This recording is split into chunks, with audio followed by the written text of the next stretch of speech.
Hace unos días, esta iglesia católica tuvo un servicio. Hoy en día, un incendio provocado a propósito la redujo a cenizas.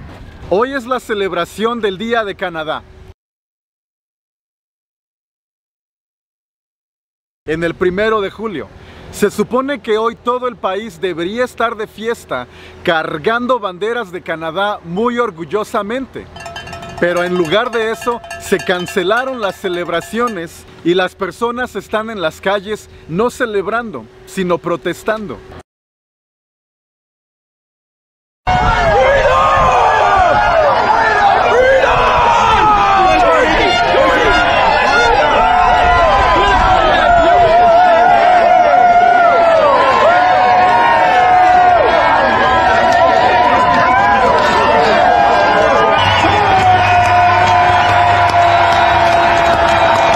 God bless you. God bless Canada. Never stop fighting. Thank you. Es necesario, yo creo, explicar dos cosas. Primero, el porqué de esta noticia justo ahora, en este momento, a principios de junio. Y luego, contar la historia verdadera acerca de estas escuelas residenciales para niños indígenas aquí en Canadá.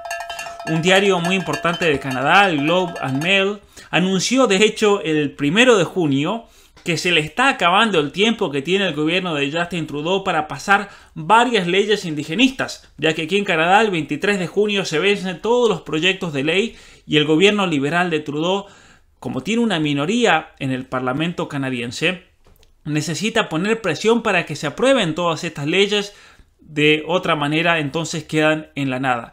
Y es ahí cuando todos los medios que son subvencionados aquí en Canadá por el mismo gobierno federal han iniciado una campaña emocional, una campaña mentirosa para pasar dos leyes que quiero mencionar aquí. La ley C-15 y la ley C-5. Pero vamos a explicar qué son estas leyes. La ley C-15 busca someter a la ley canadiense a la Declaración de las Naciones Unidas sobre los derechos de las personas indígenas. La razón de esta movida legal es porque en el año 2007, cuando la ONU adoptó esta resolución, el gobierno de Canadá de ese momento votó en contra de la resolución de las Naciones Unidas, ya que no son tontos los canadienses, se dieron cuenta de que era un instrumento para imponer el adoctrinamiento y el indigenismo en el sistema legal. Por ejemplo, vamos a explicar. Esta declaración le quita la soberanía al Estado sobre su propio territorio y se lo entrega a los pueblos indígenas. Entonces, ¿cuál es el problema con esto? Que los pueblos indígenas quedan a la merced de las grandes corporaciones mineras, por ejemplo, como ha pasado en muchos países, en Bolivia, en Perú y en Ecuador. Y curiosamente, es el gobierno de Justin Trudeau el que busca, por medio de esta nueva ley, dejar a las comunidades indígenas a la merced de las grandes corporaciones mineras. ¿Y por qué estas iglesias están en cenizas? Para poder entender qué está pasando, tengo que explicarles la historia desde el principio muy brevemente. La historia comienza en los inicios de Canadá. Estaban en el apogeo de la colonización europea y muchas personas se estaban mudando de Europa hacia acá, hacia Canadá. Estos inmigrantes europeos, al llegar a ser la mayoría de la población y tener el control del gobierno, decidieron que los nativos aborígenes canadienses eran un problema, porque no hablaban su idioma, no practicaban su religión y no profesaban su cultura. La intención de las escuelas de asimilar a los indígenas se presenta como una intención malvada. Según esta lectura, asimilar a los indígenas a la cultura canadiense equivale a un genocidio cultural, pero es una visión totalmente politizada, porque asimilar algo, ¿qué significa asimilar, por ejemplo, las tradiciones, la civilización occidental? Es comprenderla plenamente, no significa exterminar culturalmente la cultura, por ejemplo, de un nativo. Además, los reportes sobre las escuelas presentan a la vida cultural indígena anterior a las escuelas como algo perfecto. Esa es una característica del indigenismo. Presenta a la vida del indígena, a la vida precolombina, como un paraíso terrenal, ¿sí? Lo cual es una falsedad total, ¿sí? Incluso el mismo reporte sobre las escuelas residenciales reconoce que se encontraron, cuando hicieron el reporte, con muchísimos estudiantes que tenían recuerdos positivos de sus experiencias en las escuelas residenciales y reconocen todas las enseñanzas que adquirieron en las mismas. Así que el gobierno de Canadá en conjunto con la policía montada y la Iglesia Católica, decidieron que para resolver este problema... Y el gobierno le encargó en ese momento a las iglesias, no solamente la católica, sino también a la Iglesia Anglicana, a la Iglesia Unida de Canadá y a la Iglesia Presbiteriana, que establecieran y operaran internados para niños indígenas, para que esos niños puedan ir a la escuela. La única opción era integrar a todos los aborígenes canadienses a que fueran y pensaran y hablaran como ellos. Forzarles una integración a la cultura anglo-canadiense.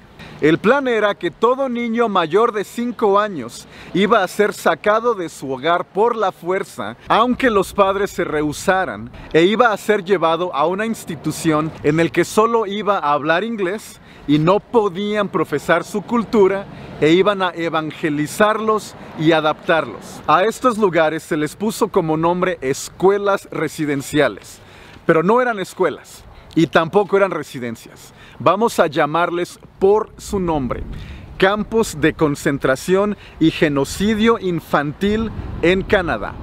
Las cosas por su nombre.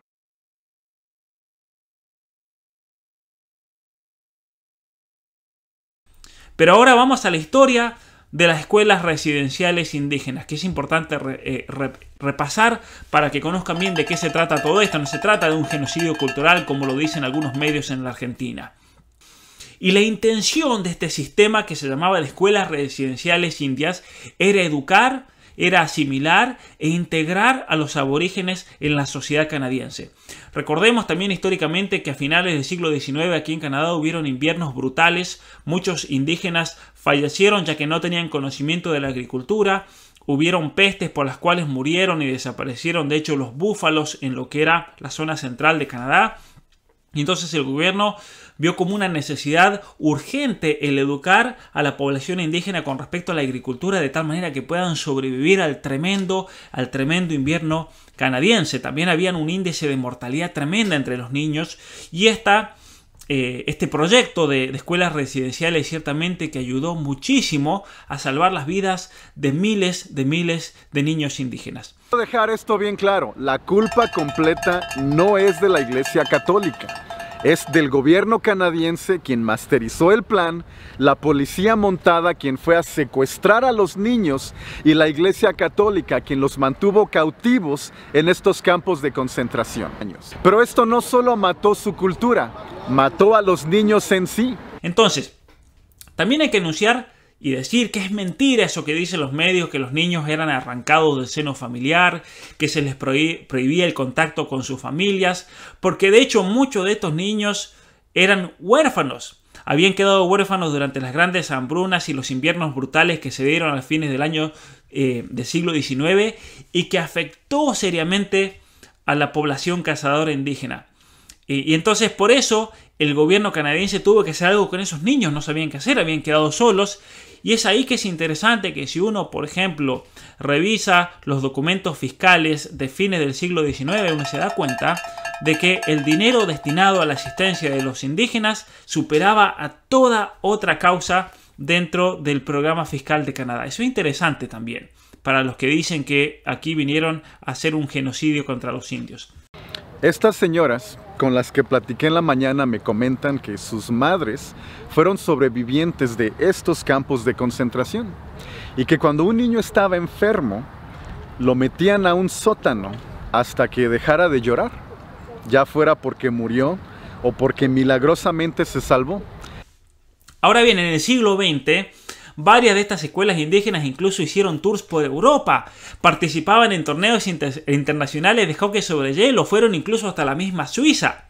Entonces, si dicen que en realidad fueron un campo de exterminio diseñado para el genocidio cultural, ¿cómo entonces van a llevar a los niños a la Suiza?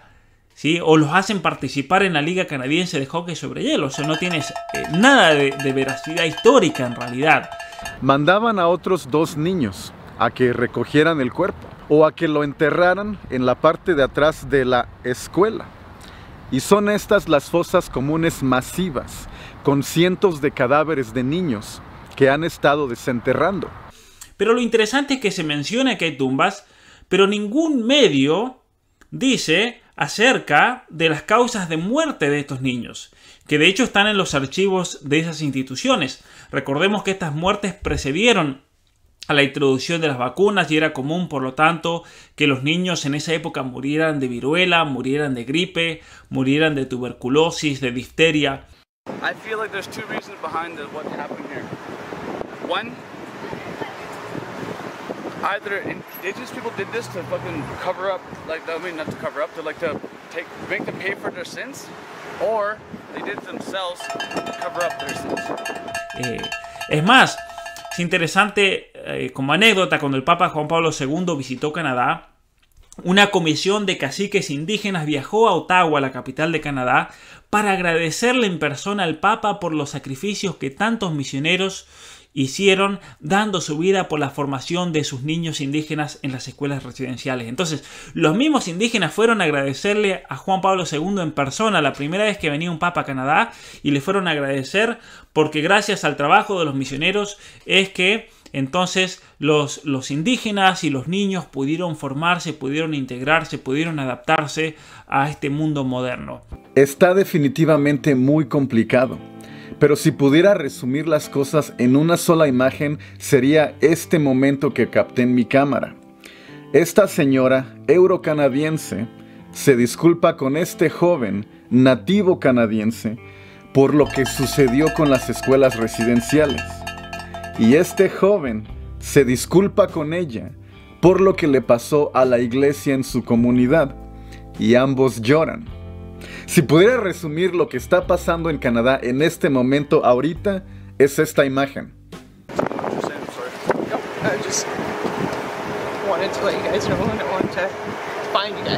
Oh, pobrecito. Déjame tocar una canción triste para ti en el violín más pequeño del mundo.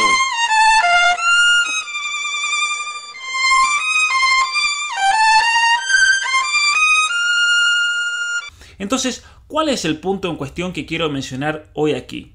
Que se trata de una campaña mediática y emotiva por la que a partir de una noticia tergiversada se busca la reacción emocional del televidente y el lector, y a partir de ahí se pueda sacar una tajada política e ideológica al asunto.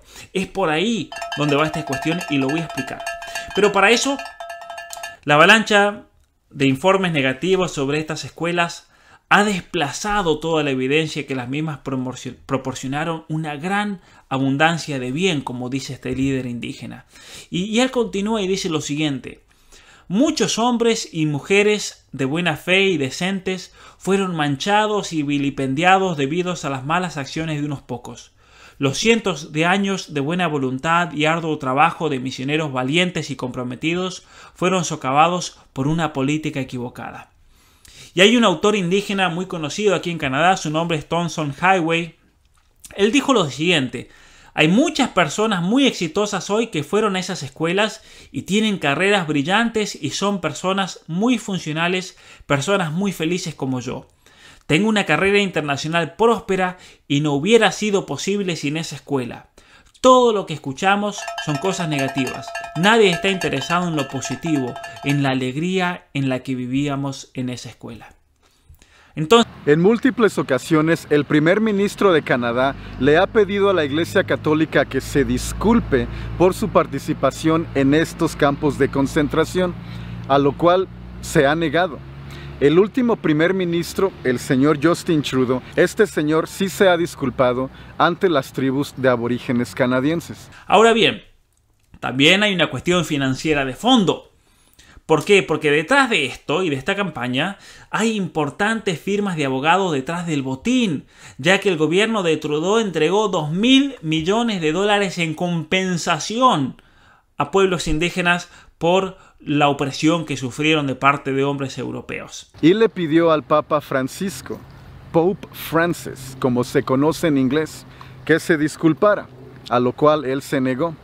No dio una explicación oficial de por qué se negó a disculparse. De hecho, el primer ministro Justin Trudeau está haciendo un uso político a partir de la visión ideológica de la historia, llegando incluso al extremo. Este payaso le exigió al Papa Francisco que viaje a Canadá a pedir perdón por las supuestas atrocidades que en realidad no ocurrieron como lo pintan los medios. Y obviamente el Papa no ha venido a Canadá y eso ha hecho que tanto el gobierno liberal como todos estos activistas estén furiosos con el Papa por eso, porque esperaban que iba a ser esa jugada globalista y de izquierda, y gracias a Dios al menos todavía no lo ha hecho. Ahora, hay un cacique aquí en Canadá, su nombre es Phil Fontaine, él es el líder de la Asamblea de Indígenas de Canadá. Todas las tribus están asociadas y tienen a un líder, él es el representante, y en un documento público él dijo lo siguiente, a mí me pareció interesantísimo cuando lo leí: nunca olvidaremos la visita de su santidad el Papa Juan Pablo II cuando llegó al norte de Canadá para visitar a nuestra gente, luego de que el mal tiempo impidiera su primer intento. El Papa celebró la misa en nuestra casa, un tipi gigante, esas tiendas que usan los indios. La reverencia y el respeto que mostró por nuestra cultura nos dio la esperanza y la fuerza que necesitábamos para perseguir nuestras metas, incluida la que nos han traído aquí hoy. ¿Sí? O sea que, sin negar que también hubo casos de abusos, el mismo cacique dijo que tenemos que cerrar el capítulo de esta historia y dejar de usar casos aislados para tratar de sacar ventajas políticas, financieras e ideológicas.